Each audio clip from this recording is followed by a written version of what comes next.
Ever since the crisis, online grocery shopping has also become the norm, with U.S. citizens in America benefiting from USDA's proactive measure to enable thousands of stores to accept online SNAP benefits, with food stamps primarily designed to help those who come from low-income households. Who shockingly, for the first time in their life, can have insulin capped at $35. I'm glad to have been a part of it. I seek, as I did before, that Medicaid recipients can also have their insulin capped. I'm glad that working families in this storm of inflation can, through the Biden administration and Congress, have subsidies for health care and get cheaper health care. This initiative has helped them gain access of quality food products, and according to experts, individuals must create an account in order to be able to use their Epic cards to order groceries online. With online grocery shopping becoming more popular, several big-name brands have already started accepting SNAP, including Amazon, Walmart, and Whole Foods. More stimulus is coming, and this is your fourth stimulus check update. A total of 17 states, everybody, are now giving out fourth stimulus payments this month. Millions of people, including low-income, Social Security, SSI, and SSDI, will receive stimulus checks, everybody. The crisis has affected many Americans, and inflation does not seem to decrease this anytime soon. Now, here is some exciting news. Millions of people may be eligible for more stimulus funds this fall.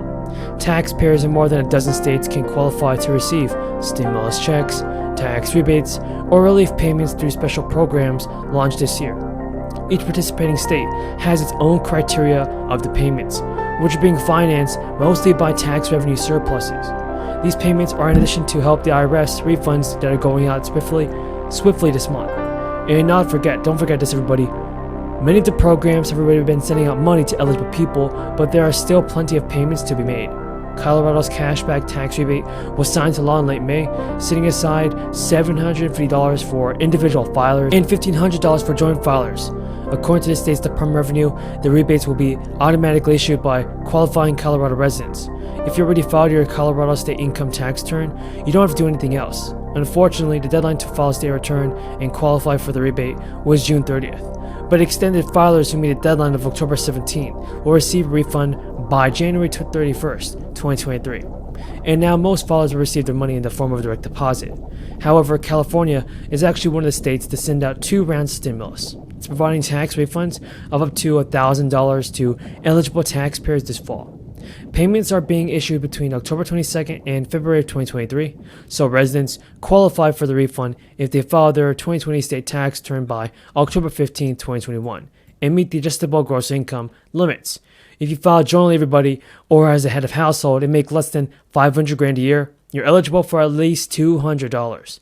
Single taxpayers who make less than $250,000 will qualify for this $200 payment.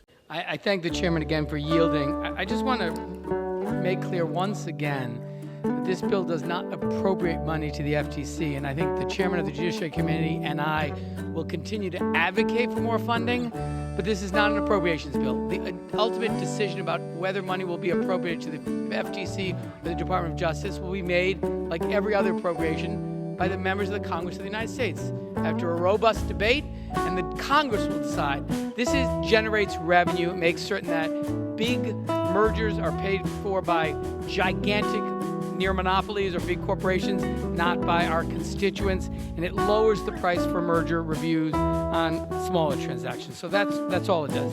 Secondly, it's important to remember, this is, as Mr. Buck said, this isn't a Republican or a Democratic bill. I want to read to you from a statement from Senator Klobuchar and Senator Durbin. The Merger Filing Modernization Act is the product of years of bipartisan work in both the House and the Senate to improve the enforcement of our antitrust laws and protect competition and consumers.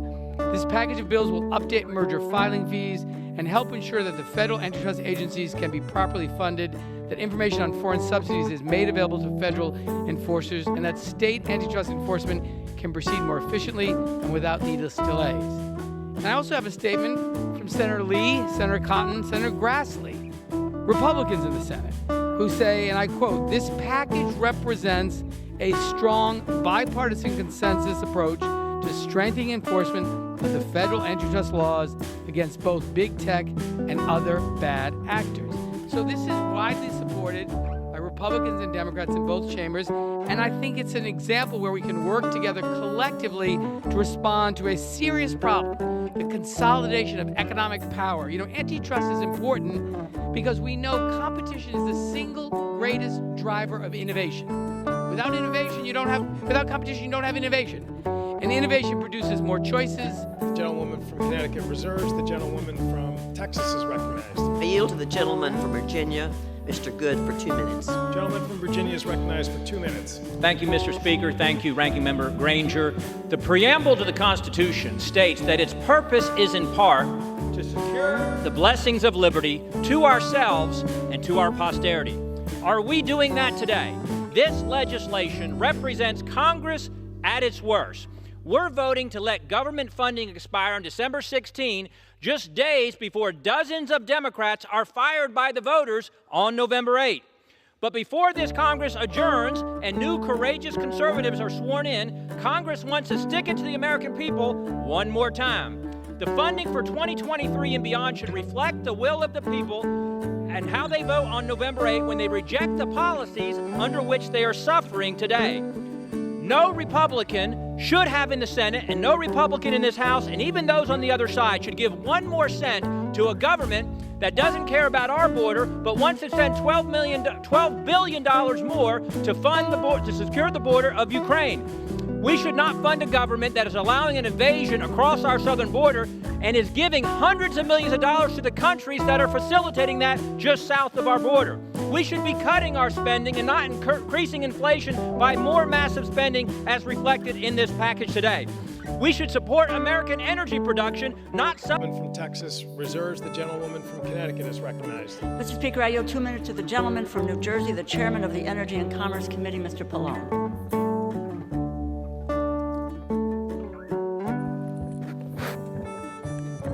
Thank you, and I want to thank the chairwoman of the Appropriations Committee that all that she's done to get us to the point where we're able to pass this continuing resolution today.